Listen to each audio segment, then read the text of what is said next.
Have you ever been super excited to watch a show only to find out it's not available in your country? I know I have, and I took that personally.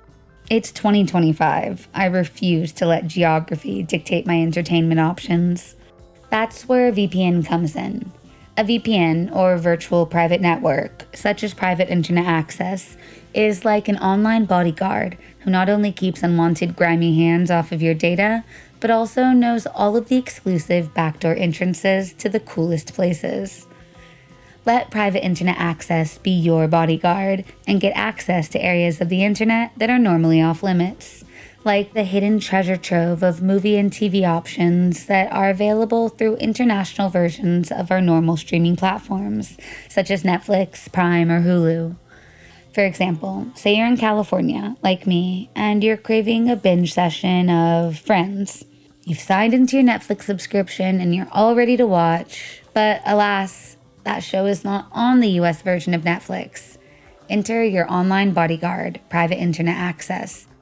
They simply slip you into the back door of the UK version of whatever streaming platform, where the shows that you want to watch are waiting to be binged. Geography limitations be damned. By clicking on our link in this video's description, you can get 83% off of your own internet bodyguard, private internet access. That's just $2.03 a month. Plus, you get 4 extra months completely free. To get started with your own internet personal bodyguard, go to piavpn.com/merctruecrime. That's piavpn.com/MERC truecrime. Deborah Lee Miller was born on May 14, 1962, in Cleveland, Ohio, to a family of modest means. Known to her friends and family as Debbie, she, at the young age of 18, moved to Mansfield, Ohio, living alone in an apartment at 151 West 3rd Street.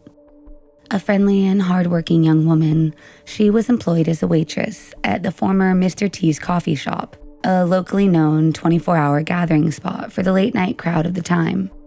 Debbie's warm personality and determination to make a life for herself made her well-liked in both the diner and the community. On April 29, 1981, the 18-year-old's brutally murdered body was discovered in her apartment. The apartment building's owner and an unidentified man encountered the horrific scene during a routine inspection. Debbie had been viciously beaten to death and was found unclothed. Her assailant had used both a metal grill from the stovetop burner and a panhandle as weapons. The crime scene would later be described as one of the most shocking scenes in Mansfield history. Clear signs of a struggle and surrounding bloodstains indicated a ferocious attack, and the coroner determined that Debbie had died at approximately 2:30 a.m. that morning. Male DNA evidence was collected and preserved at the crime scene.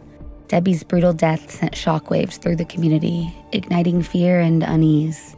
Even more unsettling to the community was the fact that her murder was not an isolated tragedy.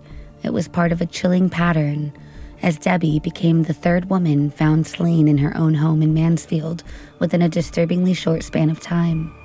In June of 1979, the body of 21-year-old Deborah Holbrook was discovered in a wooded area of Milford Township, the victim of a fatal stabbing. Just 3 months later, on September 30th, 1979, 24-year-old Diana Shaw was found in her apartment, stabbed and strangled, and mutilated in a crime that stunned investigators. The violence continued in March of 1981, when Tammy Lynn Osborne, a convenience store clerk, was abducted and murdered. These unsolved killings cast a dark shadow on the community, leaving residents gripped by fear and questioning their safety as the unsettling pattern of violence remained unexplained. The investigation into Debbie's murder faced significant challenges.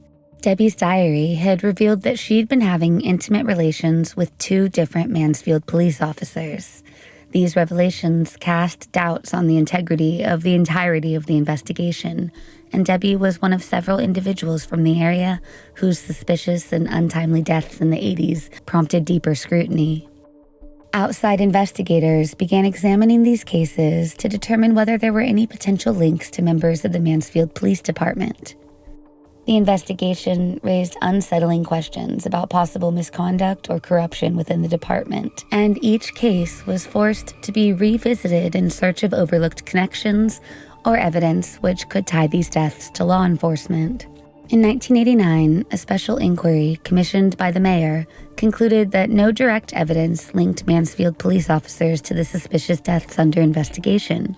However, the inquiry delivered sharp criticism of the department's overall handling of homicide cases, highlighting procedural failures and raising concerns about investigative practices. The scrutiny intensified when, in January of 1990, the local police chief retired following a series of complaints regarding alleged irregularities in the investigation into the death of a patrolman's ex-wife. These accusations added fuel to the growing distrust within the community, as questions about the integrity of all investigations lingered. Despite the heightened attention and the inquiry's findings, no substantial leads surfaced, and Debbie's murder case, along with the others, went cold, remaining unsolved for more than 4 decades. In 2021, the case was reopened with the goal of utilizing advancements in DNA technology to uncover new leads. Detective Terry Butler and DNA analyst Don Fryback spearheaded the investigation, dedicating countless hours to meticulously re-examining the evidence preserved from the original crime scene. Over the course of their work, they conducted more than 80 separate DNA analyses, applying cutting-edge techniques to retest items that had been carefully stored for decades. Through their diligence and expertise, a clear and undeniable DNA profile emerged, providing a breakthrough in the case. The profile linked the crime to James Van Est, who had been Debbie's 26-year-old upstairs neighbor at the time of her murder. This discovery brought long-awaited clarity to a case that had haunted investigators and the Mansfield community for over 4 decades. James Van Est's criminal record spanned decades, beginning in the 1970s and marked by a series of escalating offenses. Early in his criminal career, Van Est faced multiple convictions for robbery and other violent crimes, which eventually led to a 12 to 50-year prison sentence in 1983 for 6 counts of aggravated robbery. Despite this lengthy sentence, he was paroled in 1991, only to return to his old ways within 3 years, committing yet another robbery. By 1996, Van Est's criminal trajectory escalated further when he was sentenced to 15 years in federal prison for armed bank robbery. His record by that time reflected a disturbing pattern of repeated offenses, including state prison terms and convictions for possessing firearms as a felon. During the 1990s, Van Est claimed to have found faith in Christianity and expressed a desire to reform. However, his actions told a starkly different story, as his involvement in violent crimes continued unabated. Released again in 2012, Van Est quickly returned to his criminal habits. Shortly after completing his federal sentence, he robbed a store and assaulted a clerk, using a paintball gun as a weapon. This latest act of violence underscored a lifetime defined by crime and a clear inability, or unwillingness, to break free from his destructive path. Van Est had actually been questioned during the initial investigation into Debbie's murder in 1981, but investigators at the time did not consider him a suspect. That changed, however, in November 2021, when advancements in DNA technology identified Van Est as the source of bodily fluid recovered at the crime scene. With this new information in hand, detectives re-interviewed him. During the interview, Van Est, now in his late 60s, admitted to lying during his original 1981 statement. He acknowledged that he had visited Debbie's apartment on the night of her murder, but still denied any involvement. He further claimed to have seen, quote, 2 guys entering her apartment around midnight, a detail that investigators could not corroborate. In 2024, as the investigation deepened, detectives attempted to question Van Est again, but he refused and requested legal counsel. Soon after, he disappeared, leaving his Canton residence. He sold his home, purchased a pickup truck and trailer, and fled, abandoning his firearms in the process. Despite his efforts to evade authorities, Van Est's actions drew attention, and he was eventually arrested in West Virginia for possessing 2 firearms, resulting in a federal indictment on gun charges. After posting bond, Vanist resurfaced at a Rodaway Inn in Jackson Township. On November 18th, as law enforcement attempted to serve the federal indictment, Vanist barricaded himself in his motel room, leading to a dramatic standoff. The confrontation escalated into a shootout, during which Vanist was fatally shot. In the exchange, SWAT officer Patrick Lewis was injured, sustaining an arm wound. Amidst the chaos, the SWAT officer applied a tourniquet to his own arm, preventing further blood loss and ensuring his survival. Vanist's violent death brought closure to one chapter of the investigation, but left lingering questions about the years of crime and evasion that defined his life.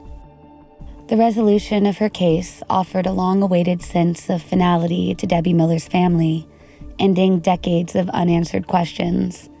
For the lead detective on the case, Terry Butler, the closure held personal significance. His great-uncle had been one of the first officers to respond to the scene in 1981. Reflecting on the investigation, Butler expressed his department's commitment to justice, saying, quote, "We don't give up, we keep digging, the case is never closed." Butler, along with DNA analyst Don Fryback, highlighted the critical role of preserving evidence and leveraging advancements in forensic technology to revisit and hopefully solve previously unsolved cases.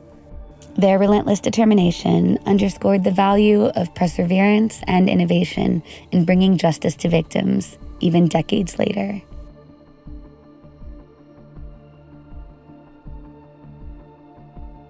Marlene Emerson was a determined young mother, working hard to build a life for herself and her 12-year-old daughter, Cassie.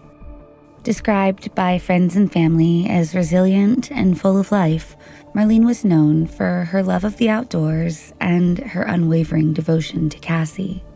The two shared a close bond, often spending weekends at local parks and fishing spots. Cassie, a bright and curious child, had dreams of becoming a veterinarian, inspired by her love for animals. While Marlene was dedicated to being a good parent, she also had become entangled in dangerous associations in pursuit of making money. She was known to have ties with the Iron Horsemen, an outlaw motorcycle gang linked to the Hells Angels. The gang was involved in a major methamphetamine ring in eastern Washington during the late 1990s. Some members allegedly had grown hostile towards Marlene due to her involvement in a burglary and her cooperation with law enforcement in a separate case. Witnesses stated that she had been labeled, quote, a snitch, which made her a target. Marlene confided in friends about increasing threats, including finding bullet holes in her trailer. Despite the danger, however, she refused to leave town, telling friends she wouldn't be intimidated. Both Marlene and Cassie's lives were tragically cut short in 1997. On June 27th of that year, a fire broke out at their mobile home in Panorama Mobile Home Park in Colville, Washington. Firefighters arrived to find the structure engulfed in flames. The roof had collapsed, and the flames were reaching above 15 feet in the air. Inside, they discovered Marlene's remains. An autopsy later confirmed that she had been murdered before the fire. Her throat had been slit and her spine had been severed. Investigators determined that gasoline had later been poured all over Marlene and inside the trailer before it was set ablaze. Cassie was initially presumed abducted, sparking a massive search. A month later, her remains were found in a wooded area near Orrin Rice Road. Forensic examinations confirmed that Cassie had suffered similar knife wounds to that of her mother, with the stab wounds being focused around Cassie's neck. Witnesses later recalled hearing a loud boom before 4 a.m., followed by the sound of a vehicle with an amplified exhaust speeding away. The case remained unsolved for 27 years, as fear of retribution silenced witnesses and technological limitations stalled forensic progress. Finally, in 2024, advancements in DNA testing provided the evidence needed to charge a suspect. On December 19, 2024, authorities took into custody Charles Lloyd Tatum, 73 years old at the time of his arrest, in connection with the brutal murders of both Marlene and Cassie. Forensic scientists had re-examined preserved evidence, including DNA collected from Tatum's Chevy Blazer and a cigarette butt found inside the vehicle. These samples linked both Tatum and Cassie to the same vehicle, strengthening the case against him. Over the years, multiple witnesses had linked Tatum to the crime. A witness reported that he had seen Tatum carrying gasoline cans the night before the fire. The next morning, the witness recalls, Tatum returned with singed hair and a burn on his ankle. Another witness claimed Tatum disposed of the vehicle's seat covers shortly after the fire. Additionally, someone close to Tatum stated that he had hidden a blood-stained knife, which he later retrieved, claiming the blood was simply from gutting an animal. The original forensic investigation had yielded biological evidence inside of Tatum's vehicle, but the technological limitations of the time prevented conclusive results.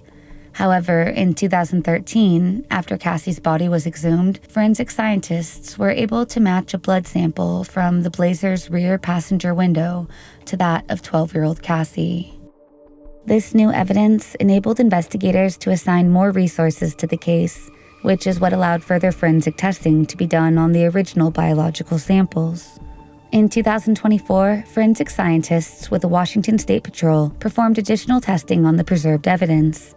A mixed DNA sample from a cigarette butt found in the Blazer's ashtray contained both Tatum and Cassie's DNA, strongly and darkly suggesting that Tatum had been in close contact with Cassie before she died. After Tatum was arrested at his Colville home on December 19, 2024, the judge decided that he should be held without bail due to the severity of the charges and his history of violent behavior.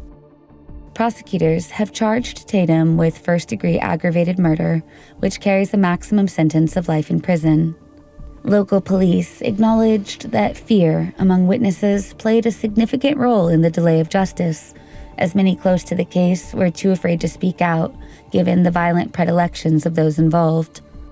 In a case met with silence, science prevailed in uncovering the facts, and the case was solved after 28 years.